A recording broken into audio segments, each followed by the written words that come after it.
Hello, last episode we met a 42-year-old patient. You remember that? BMI of 36, high blood pressure, high cholesterol, sleep apnea, knee pain, and a plaque already beginning to form inside his coronary arteries. Do you remember that?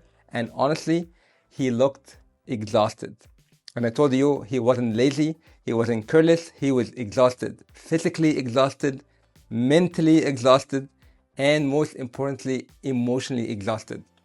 I remember something he told me that honestly stayed in my head after the visit.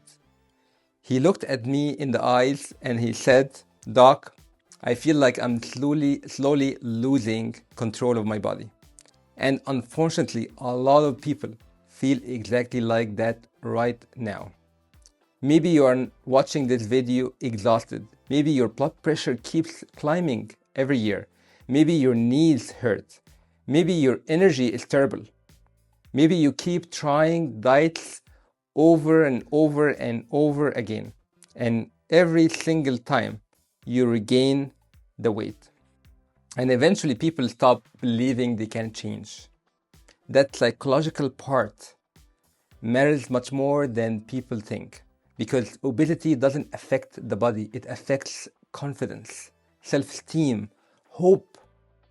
And today, we continue the story.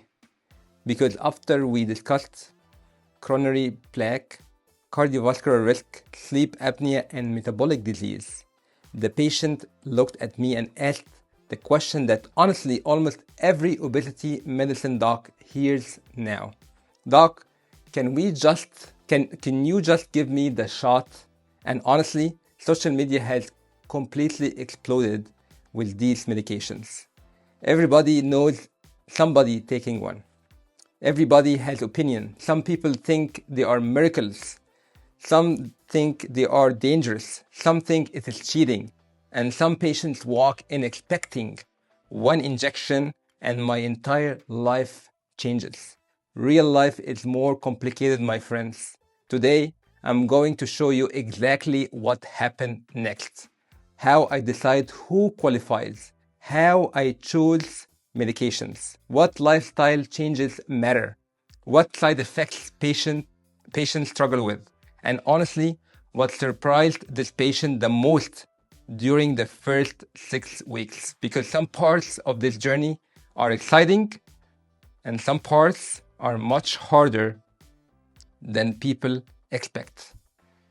Now, before we talk about medications, I always try to understand something important first. What is the patient actually expecting? Because expectations can destroy progress. Sometimes patients walk in hoping for rapid transformations, shortcut, effortless weight loss, and instant motivation. And I understand why, because obesity is frustrating, especially when people have tried over and over again. And now this patient had already tried keto, intermittent fasting, low carb diet, calorie counting, eating clean, supplements, and detox programs. And like many patients, they would lose some weight, then gain it back. Lose weight, gain it back. And every failed attempt slowly damaged this confidence. That cycle matters psychologically because eventually patients stop saying the diet failed. They reflect on themselves and they start saying, maybe I failed. That's painful. That's terrible. And honestly, many people watching this video probably understand that feeling deeply. Now, medically speaking, this patient clearly qualified for obesity treatment. He had BMI of 36, he has hypertension, sleep apnea, hyperlipidemia, coronary plaque, reduced exercise tolerance, and joint pain. This was not cosmetic medicine anymore. This was cardiovascular prevention. This was metabolic disease treatment. And one thing I told him very honestly, I'm not treating your appearance. I'm trying to protect your future heart.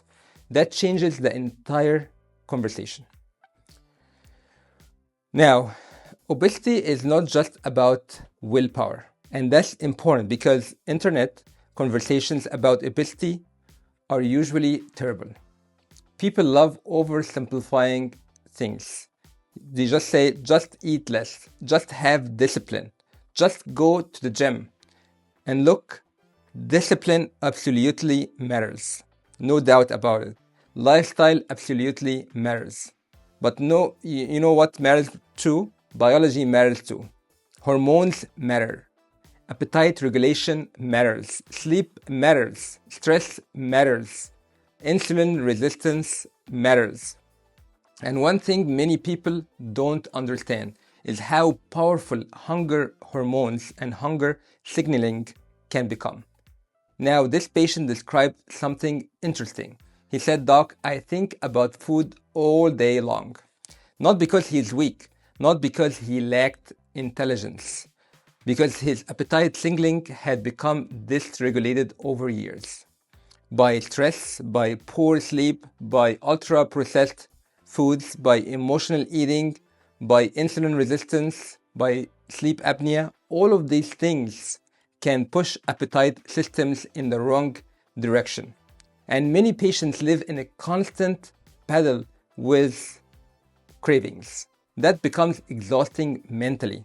Imagine trying to fight your appetite every single day for years. That's why obesity treatment cannot simply be try harder, because eventually the body starts fighting back. Now, eventually we need to talk about medications, especially the GLP-1 medications. And this including Wegovy, which is semaglutide, and Zepbound, which is tirzepatide. And honestly, many patients are nervous during this conversation because social media creates confusion. Some people are terrified talking about it. Others think these medications are magic. So I told him, let's simplify this. I explained it to him this way. Imagine your brain has a food microphone turned all the way up. Food, snacks, desserts, drive-thrus, late night eating, cravings, constant thoughts. Many patients call this food noise. And I agree with this term, food noise. This phrase is actually pretty accurate. Now, one thing many patients notice on these medications is that food noise becomes quieter.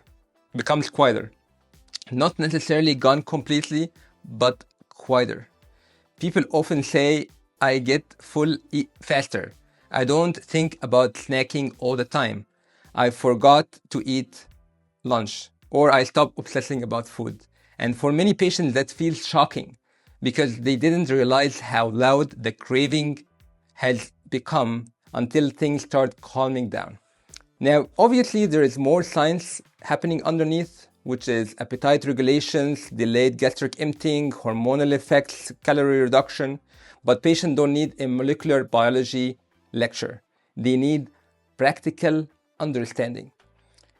So here's the dilemma right now. So many patients, they feel like this is cheating. And honestly, they ask me quietly, say, Doc, is this cheating? And honestly, I hate that people feel ashamed asking that because obesity has become heavily moralized in society. People act like using treatment somehow means weakness. But let me ask you something. If somebody has hypertension, do we shame blood pressure medication? If somebody has asthma, do we shame inhalers? Absolutely no, because we understand the biology of hypertension and asthma. Now, obviously, lifestyle matters enormously. I'm not saying medications replace health habits. They don't. But sometimes medication help patients regain control over appetite and metabolic health enough to finally build sustainable habits. And honestly, many patients still work very hard on these medications. This is not effortless, not even close sometimes. Now, here comes the part patients fear. the diet conversation. And honestly, I think medicine sometimes does a terrible job here because patients expect punishment, they expect misery, starvation, impossible rules. So I told him something important immediately. We are building a life you can actually sustain, not a week, not like a 2 week torture program, not social media nonsense, real life. Now, the first thing we discussed was protein, because when appetite drops, patients sometimes barely eat. And if all they eat is tiny amounts of junk food, they feel terrible. Fatigue, weakness, muscle loss, sometimes hair loss, low energy. So protein becomes very important. And you know what important too is hydration. Hydration becomes important. Sleep becomes important. And I told him, I don't need perfection. I need consistency. Consistency is very important. That mindset matters enormously. Now, another important thing, I didn't tell him never eat carbs again, never enjoy life again, never touch pizza again, never go to restaurants again, because honestly, that's unrealistic for most people. Instead, we focused on reducing ultra-processed foods, reducing liquid calories, improving meal structure, eating slower, reducing nighttime binge eating, increasing protein and increasing fiber and hydration. Sustainable progress, not perfection.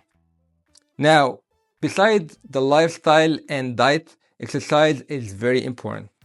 Let's talk about something social media fitness influencers often ignore. Pain. This patient's knee, remember, hurt. Walking stairs hurt. Long workout felt miserable. And people online love saying, just work harder. But when somebody has obesity, knee pain, fatigue, sleep apnea, and poor conditioning, sometimes intense exercise feels almost impossible initially. So instead of trying to turn him into a fitness influencer overnight, we focus on movement progression. Walking first, consistency first, not punishment, because many patients make the mistake of trying to go from sedentary life, being on the couch 24/7, to a 6 hardcore workouts per week. That usually crashes. So I told him, your goal right now is not becoming an athlete. Your goal is rebuilding momentum. And honestly, small wins matter psychologically. Now, fast forward to week 1. So I got a text message from the patient, and he said, Doc, something weird happened. So I asked, what happened? He said, I forgot to eat lunch today. And honestly, I hear this all the time. Many patients suddenly notice the constant food thoughts calming down. Then a few days later, I got another message from the patient, and he said, now I feel nauseated. And honestly, I knew that message is coming because nausea is common early on, especially if patients eat too fast, overeat, become dehydrated, and escalating dosing very quickly. Then came another message from him, and he said, Doc, I'm constipated. Very common side effect with GLP-1 medication. And this becomes an important education moment. Hydration matters, fiber matters, protein matters, slow eating matters. And honestly, this is where expectations become important, because some patients think, if I feel side effects, something is wrong. But it's not the case, not necessarily. Sometimes the body is adjusting to the new lifestyle.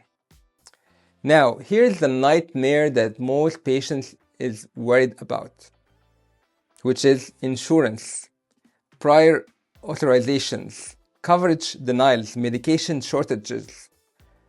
patients become excited to be on this GLP-1 medications, hopeful.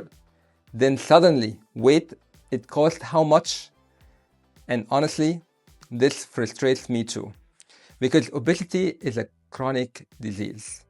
Yet, treatment access can still become incredibly difficult, and many patients feel defeated all over again during this stage. Now, fast forward to week 6. So we were week 1 to week 6. Something started to change. Blood pressure improving, energy improving. Patient felt less shortness of breath, knees hurting less, sleeping nightly better. And honestly, one thing patients often notice first is not the scale. It is function, quality of life, moving easier, walking easier, living easier. That matters, because this is not about something, it's not about becoming skinny for Instagram. It is about improving health and, most importantly, improving quality of life. But here's the bummer. All of a sudden, everything looking fine, and then the scale stopped moving. This is exactly where many patients panic. Because in episode 3, we are going to talk about the plateau phase. And honestly, this is where many people quit. Because when weight loss slows down, motivation gets tested. And what happened next with this patient is something I think many people watching this video will deeply relate to. I will see you guys in the next episode. Thank you so much for listening, and have a great day. Bye-bye.